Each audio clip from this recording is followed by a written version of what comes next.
નમસ્કાર ખેડૂત મિત્રો, હું જય પટેલ સિજન્ટા કંપની તરફથી આપનું હાર્દિક સ્વાગત કરું છું। આજે આપણે આવ્યા છીએ આપણે ચકલાસી ગામની અંદર, શિવનગરની અંદર, જ્યાં પ્રગતિશીલ ખેડૂતે સિજન્ટા કંપનીના દીવા ભીંડાનું વાવેતર કરેલું છે।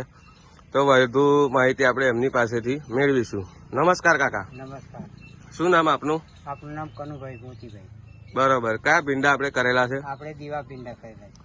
કેટલામાં વાવેતર કર્યું છે? 1.5 વીઘામાં કરેલું છે। 1.5 વીઘાની અંદર વાવેતર કરેલું છે। તો કેવા લાગ્યા તમને ભીંડા? ભીંડા સારા લાગ્યા અને ભાવમાં સારા અને ફૂટમાં સારા છે। બરાબર। સિંગ ક્વોલિટી તોડવામાં કેવી છે? સિંગઈ સારી છે, તોડવામાં સિંગો પણ સારી છે। માલમાં માર્કેટમાં જતો પેલો અમારો માલ જતો રહે। બરોબર, વેચવામાં બી સારી છે। અને અત્યારે કેટલો જબલો નીકળે છે આપણે આ આટલા પટ્ટામાંથી? આટલા પટ્ટામાંથી 10-11 જબલો નીકળે છે। બરોબર, બીજા ખેડૂત મિત્રોને શું કહેવા માંગશો કે આ વેરાયટી કરાય? હા, બીજા ખેડૂત મિત્રોને કહેવાય કે આ દીવા ભેડા કરી શકાય એમ। સારો માલ નીકળે, સારો ભાવ મળે। બરોબર, ધન્યવાદ।